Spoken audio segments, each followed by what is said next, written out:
Feel कर रहे थे जब आपके बच्चे कैमरा के सामने बोल रहे थे, इतने छोटे बच्चे, बट वो बोल रहे थे अपने बारे में कि हाँ हमने क्या मेहनत की, एंड कैसा पल था वो।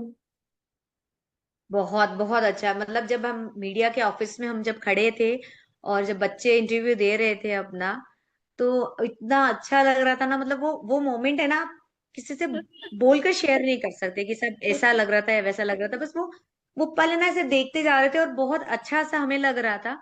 मतलब जितना इंटरव्यू होता है ना भाभी, वो मीडिया अपने नॉर्म्स के अकॉर्डिंग उसमें बहुत कम देता है वो आपको। मतलब जितना क्वेश्चंस उनसे पूछा गया, जितना उन्होंने इंटरेक्शन किया, तो वो आया बहुत कम। लेकिन आपके बच्चों का नाम पेपर में आना या टीवी में आना और बच्चों की मेहनत रंग ला रही थी, तो वो देख के बहुत अच्छा लग रहा था। मतलब बहुत खुशी हो रही थी मुझे। करेक्ट, सारी मेहनत सफल हो जाती है, सब चीज पीछे छूट जाता, सिर्फ वही दिखता है। एंड वो बहुत ही बिल्कुल गोल्डन बिल्कुल। पल था। मतलब, एंड मैं आपसे एक लास्ट सवाल और करूंगी, क्या आप किसी के लिए कुछ मैसेज देना चाहेंगे कि मतलब जो मदर्स लोग बहुत ज्यादा बोलती हैं हमारे बच्चे नहीं कर रहे हैं, तो उनके लिए कुछ मैसेज देना चाहेंगे? नहीं देखिए, आप अगर आप ये बच्चों के लिए कंप्लेन करते हैं ना कि बच्चे नहीं करते हैं, तो ये आप पे भी है। आप बच्चों से कैसे करवाते हैं? आप बच्चों को ऐसे नहीं कि एक बार आपने बोल दिया कि चलो बेटा चलो, और वो नहीं जा रहे तो आपने छोड़ दिया। वो चीज ऐसे नहीं होती है। बच्चों के पीछे पढ़ना पड़ता है, थोड़ा उनको समझाना पड़ता है, थोड़ा खुद को भी त्याग करना पड़ता है। नॉर्मली मैंने क्या देखा है पेरेंट्स को, अरे हमारे बच्चे तो करते ही नहीं है, हमारे बच्चे तो जाते ही नहीं। तो आप देखिए आपके एफर्ट्स कितने हैं, क्योंकि करेक्ट। बच्चे अभी बहुत छोटे हैं। उनको आपको समझाना पड़ेगा, उनको आपको पुश करना पड़ेगा, आपको अपना टाइम देना पड़ेगा। मेन बात है आपको डिवोटेड होना पड़ेगा, तो बच्चा अपने आप डिवोटेड होगा। अगर आप थोड़ा सा कह के और छोड़ दोगे कि ठीक है यार नहीं जा रहा, मैं कुछ नहीं कर सकती, ऐसा नहीं होता है। क्योंकि बच्चों को भेजना इजी गोइंग नहीं है, क्योंकि उनको पढ़ाना भी है, उनको स्कूल मतलब उनको आपको कोई भी एकेडमी, चाहे फुटबॉल हो चाहे कोई सा भी गेम हो, लेकिन जब तक बच्चा पैशनेट नहीं होगा ना, मेन आप डिवोटेड नहीं होगे, तो बच्चा नहीं कर सकता है। तो मैं सभी उन पेरेंट्स को कहना चाहती हूँ जो ये शिकायत करते हैं ना कि हमारा बच्चा नहीं करता, तो प्लीज आप ये देखिए कि कहीं ना कहीं हम में हमसे कुछ लैकिंग हो रही है, हमसे कुछ छूट रहा है, तभी बच्चा नहीं कर पा रहा है। अब बच्चे की कमी मत निकालिए कि बच्चा नहीं कर रहा है। क्योंकि हम सॉरी टू से, हमारे, अगर किसी को हर्ट हुआ हो तो। यस, क्योंकि हम हमारे आलस को नहीं छोड़ पाते। इन शॉर्ट मैं ये बोलूंगी, हम हमारे कंफर्ट जोन से बाहर निकलेंगे तभी हम हमारे बच्चों को एग्जैक्टली दे पाएंगे। And exactly. 99% हम कंफर्ट जोन से बाहर निकलना ही नहीं चाहते। क्योंकि आई नो, अभी जब मैच हुआ था एंड दिसंबर में था, ठंडी, बहुत कड़क की ठंडी थी, एंड उस पीरियड में बच्चों को वहां लेके जाना बहुत टफ है। क्योंकि इतनी कड़क की ठंडी में अपने को खुद को भी आलस आता है, बिस्तर में पड़े रहो, रिजाई के अंदर रहो, लेकिन फिर भी लेके जाना करवाना इजी नहीं होता है। तो आपके हिसाब से भी ये सही है कि हम कंफर्ट जोन से बाहर आना? एंड आप क्या बोलोगे इसके बारे में? नहीं, आपको मैं बताऊं, आप ये लोगों को क्या लगता है कि जैसे नॉर्मली मैंने जो लोगों की टेंडेंसी देखी ना, अरे 6 दिन बाहर गए तो घूम कर आए हैं, बट 6 दिन घूमना नहीं होता है वो। करेक्ट। हमको रूटीन से चलना पड़ता है, क्योंकि कब मैच स्टार्ट है कब मैच खत्म है, पूरा पूरा दिन हम, आप बिलीव करेंगे, ठंड, भयंकर ठंड। वही। हमारा ये मैच भदोई में था, भदोई हाँ। में भयंकर ठंड थी। मतलब लिटरली जम जाने वाली ठंड, और हवा ऐसे हड्डियों में घुस रही थी। करेक्ट। वहां हम 7-8 बजे हम वहां जाके बैठ जाते थे, और वो खुले में था, मतलब खुला वैसे शेड था, हाँ। मतलब ऐसे था। और पूरे दिन हम रात को 10 बजे अपने कमरे के अंदर आ रहे हैं, सुबह वापस से 6 बजे उठ रहे हैं, और वापस से तैयार होके हम जा रहे हैं। तो बच्चों के लिए भी है टफ, करेक्ट। पेरेंट्स के लिए भी है टफ। अब आपको ये लगता है ना, पेरेंट्स को लगता है कि ठीक है यार कौन जाएगा, 6 दिन बाहर रहना पड़ेगा, फिर भागम भाग है, पूरा पूरा भागम भाग है। मतलब टायरिंग जॉब है आपकी, ऐसे नहीं है कि आप रेस्ट कर रहे हो या आप कर रहे हो, क्योंकि सामने वाला जैसे गेम होगा, ऑर्गेनाइजर जैसा कहेंगे आपको, वैसे वैसे चलना पड़ता है। हाँ, लेकिन एक फन भी है कि आप सबके साथ जा रहे हैं। एक आपकी टीम अच्छी होनी चाहिए, जो हमारी बहुत अच्छी है। मतलब हम एक दूसरे को कोऑपरेट करते हुए चले गए। आपको पता है लास्ट टाइम आते वक्त मुझे बहुत तेज फीवर हो गया था, बहुत तेज वाला। लेकिन मेरे साथ जो थे, हमारी जो मैम है कराटे की हैं, और जो पेरेंट्स हैं, उन्होंने मुझे इतना सपोर्ट किया कि मुझे कहीं नहीं लगा कि मुझे बुखार है। मैं आराम से अपने घर आ गई। मतलब उन्होंने इतना साथ दिया मेरा। तो भाभी मैं कहती हूँ कि ना, बाहर जाना आना आसान नहीं है। ये आपने सही कही कि पेरेंट्स ही कंफर्ट जोन नहीं छोड़ना चाहते, क्योंकि आप बाहर जाएंगे तो आपको परेशानियों का सामना तो करना ही पड़ता है। क्योंकि ऐसे नहीं, आसान नहीं है बच्चों सही को आगे लेके जाना। क्योंकि हमारा खाना पीना भी डिस्टर्ब होता है, सब जगह प्रॉपर डाइट नहीं ले पाते हैं। एंड जैसे अभी इतनी ठंडी थी, ठंडी की वजह से बच्चों की हेल्थ में भी इफेक्ट हुआ ही है। एंड सब जगह हमको जो एनवायरनमेंट चाहिए वो भी नहीं होता, तो बहुत सारी चीजें एडजस्ट करनी पड़ती है। तो इन शॉर्ट, अगर हमें कुछ चाहिए तो हमें सिर्फ अपने आप पे ही काम करना है, अपने कंफर्ट जोन से बाहर आना है, कंप्लेन नहीं करना है, अप्रिशिएट करना है, गले लगाना है बच्चों को, और उनके साथ खड़ा रहना है। एंड जो भी अपने बच्चों के साथ खड़ा रहेगा वो बच्चे जरूर लाइफ में करेंगे ही करेंगे, है ना दीदी?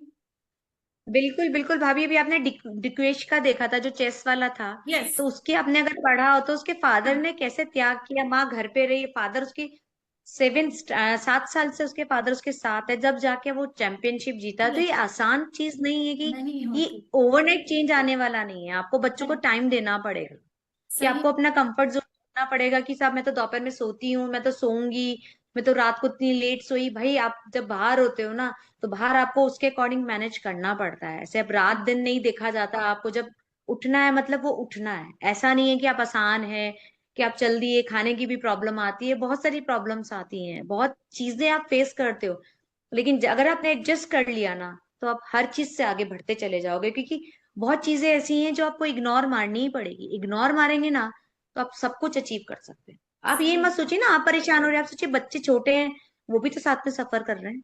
सही बात है। एंड ये फैक्ट है, जब हम हमारे अपना मैं को छोड़ देंगे तो अपने आप हम बहुत कुछ कर लेंगे। एंड जब हम मैं बिल्कुल में बिल्कुल। अटक जाते हैं तो हम पीछे रह जाते हैं। एंड तो दीदी एक और सवाल करूंगी। जैसे कि हमने जो भी रेमेडीज की या जो भी चीजें की बहुत नेचुरल की थी। हमने जैसे स्टार्टिंग में आपने भी बोला, हमने कहीं स्टोन या कहीं ब्रेसलेट या कहीं भी कोई महंगी ऐसी रेमेडीज नहीं की कि कोई पूजा पाठ कर रहे हैं या कुछ हवन वगैरह जो कि यूजुअली सब करते हैं, हमने वो सब चीजें नहीं की। तो क्या आपको ये लगता है कि हाँ, हम नेचुरल प्रोसेस से भी छोटी छोटी रेमेडीज करके, नो डाउट आप मतलब इंटरनेशनल लेवल तक हम पहुंचे हैं, तो आप इसके लिए क्या कहना चाहेंगे? जैसे अगर कोई आपसे पूछता है कि क्या हम सिर्फ इतनी छोटी छोटी रेमेडीज से इतना हो सकता है, तो आपका इसके बारे में क्या कहना है? भाभी देखो, मैं ना इस चीज में बिल्कुल सहमत हूँ, क्योंकि मैंने आपको पहले भी, जैसे मैंने अभी बोला था कि 2 साल से मैं आपसे जुड़ी हुई हूँ, हाँ जी। तो मैंने तो चेंजेस देखे हैं, बहुत छोटी छोटी रेमेडी की। आपको एक रेमेडी बताती हूँ मैं, आप जब बोल रहे हैं तो सबके साथ। मेरे बड़े बेटे को जुकाम की प्रॉब्लम है, उसको साइनस की प्रॉब्लम है, आपने वो गुड़हल का पत्ता बोला, मतलब वो आप उससे पूछेगा इतना ज्यादा वो इफेक्टिव है। जैसे उसको भयंकर छींके आ रही होती है, भयंकर वाली छींके आती है, जैसे मैं गुड़हल का पत्ता उसके पॉकेट में डालती हूँ ना, वो बहुत जल्दी मतलब उसकी छींकें रुक जाती हैं। वाह। मतलब अभी किसी को लगेगा कि ये नाटक है या ये तो भ्रम है या क्या है, मुझे किसी से कोई मतलब नहीं। मैंने ये प्रैक्टिकली आजमाया हुआ है, और मैंने आपकी बहुत छोटी छोटी रेमेडी आजमाई हुई है, और मैंने उसका असर देखा है। जैसे आपने मेरे बच्चों के, जैसे श्रेष्ठा में आपने डबल आर करवाया, उसका चेंजेस मैंने देखा है। आपने बहुत कुछ मुझे रेमेडीज बताई हनुमान जी। हाँ, जैसे मैंने आपको बोला था कि मैंने कोई स्टोन कोई कुछ चीज नहीं यूज की, है ना। मैंने नॉर्मली सिंपली आपकी रेमेडीज यूज की हैं। जैसे आपने मेरे छोटों के सरने में डबल आर करवा दिया, तो उससे बहुत चेंजेस हो गए। मैंने खुद के ऊपर बहुत सारी रेमेडीज की हैं, आपने हनुमान जी की बहुत सारी रेमेडीज की हैं। सबसे बड़ी बात यह है कि आप जो भी बोलती ना मन से कीजिए, कोई वहम मत लाइए। आप अभी कर रहे हैं आप छोड़ दीजिए। आप पीपल के पत्ते वाली रेमेडी अगर आप लोग सर्च मारेंगे तो भाभी के इंस्टाग्राम के ऊपर पीपल के पत्ते का भी है, मैंने वो भी देखा है, प्रैक्टिकली उसका चमत्कार भी देखा है। तो नहीं। मैं तो ये कहूंगी कि 2 साल से जब मैं जुड़ी हूँ उसके बाद मेरे बहुत चेंजेस आए हैं। मैं आपको बताती हूँ, मेरे बड़े बेटे को साइनस की प्रॉब्लम है, उसको बहुत तेज जुकाम रहती है, छींकता रहता है, खांसता रहता है। इनफैक्ट आप बिलीव नहीं करेंगे, एलोपैथी दवाई भी वो लेता है, लेकिन उसको इतनी आसानी से आराम नहीं आता जितना भाभी की बताई रेमेडी गुड़हल का पत्ता। आप सोच सकते हैं कि गुड़हल का पत्ता कुछ कर सकता है, बट सीरियसली बता रही हूँ, मेरे बेटे के, मैं आपसे मेरे बेटे से अ, अभी और लोगों को मैं नहीं बोल रही, बट जो मेरे बेटे को जानते हैं वो पूछ के देखेगा, उसको जब छींके आती है और तुरंत जैसे मैं उसके पॉकेट में गुड़हल का पत्ता डालती हूँ, उसकी छींकें रुक जाती हैं, वो बहुत रिलैक्स फील करता है। अगर उसका शरीर टूटा टूटा सा हो रहा है, कुछ हो रहा है, भाभी ने से मैंने जब कहा तो दीदी आप दवाई देना चाहें तो दीजिए, उन्होंने कभी ये नहीं बोला कि आप मत करो, आपको दवाई देनी है दवाई दे, जो आप करना चाहते हो वो आप सब करो, बट उनका एक छोटा सा गुड़हल का पत्ता और मैं इस चीज में बिलीव करती हूँ क्योंकि प्रकृति में ताकत है, ये हम सब जानते हैं। तो भाभी जितनी भी रेमेडी बताती है वो नेचुरल बताती हैं सब चीजें, और उसका इफेक्ट मैंने अपनी लाइफ में देखा है। और मेरे जैसे बहुत लोग होंगे जो उन्होंने देखा है। तो मैं भाभी को तहे दिल से सीरियसली, मुझे बहुत बार लगता था जैसे और लोग फीडबैक देते हैं मैं दूं, बट मुझे ना ऐसे लगता है कि मेरे शब्द वो न्याय नहीं कर पाएंगे जो चीज मैंने फील की है और जो चेंजेस मेरे अंदर आए हैं भाभी की रेमेडी करने से। मतलब मैं आपको सही बताऊं कि हम सब कहीं ना कहीं थोड़े थोड़े नेगेटिव हैं, कहीं ना कहीं फ्रस्ट्रेट रहते हैं, कहीं ना कहीं हम परेशान रहते हैं। बट जब भाभी की मैंने क्लासेस भी ली हैं, ब्रीदिंग वाली ली है, हीलिंग वाली ली है, 7 एलिमेंट्स की भी मैंने ली है और मैं लेती रहती हूँ, तो मेरे अंदर बहुत चेंजेस है। मतलब फर्स्ट ऑफ ऑल मैं बहुत पॉजिटिव हो गई हूँ, एक्सेप्ट करने लगी हूँ हर चीज को कि हाँ यहाँ मैं गलत हूँ या मैं वो हूँ। मेरे बच्चे मुझे नोटिस करने लगे हैं कि हाँ आप में चेंज आ रहे हैं, आप बहुत काम हो गए हैं, मतलब मैं बहुत रिलैक्स हो चुकी हूँ।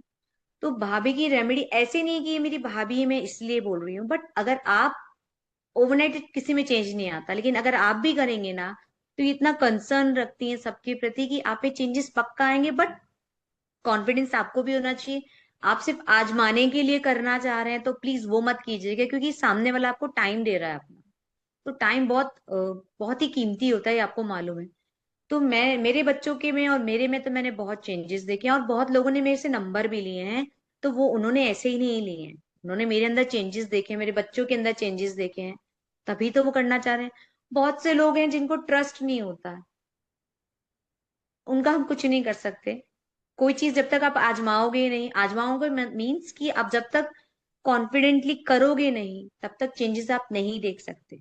डॉक्टर की भी दवाई हमें खानी पड़ती है जब जाके रिलैक्स होते हैं, अभी और डॉक्टर की एक टाइम की दवाई से आप कभी रिलैक्स नहीं होते, उसका भी एक पर्टिकुलर कोर्स होता है, तब जाके हम रिलैक्स होते हैं। तो सही। अगर आप सोचो कि भाभी की ये कर लिया और मन में डाउट है, क्योंकि मन और दिल में जब तक एक साथ नहीं होगा ना तब तक आप नहीं कर सकते। मतलब आपका दिमाग कुछ और सोच रहा है, मन में कुछ और भाव है, तो मुझे नहीं लगता कि सक्सेस मिलेगी। वो पढ़ाई में भी होता है।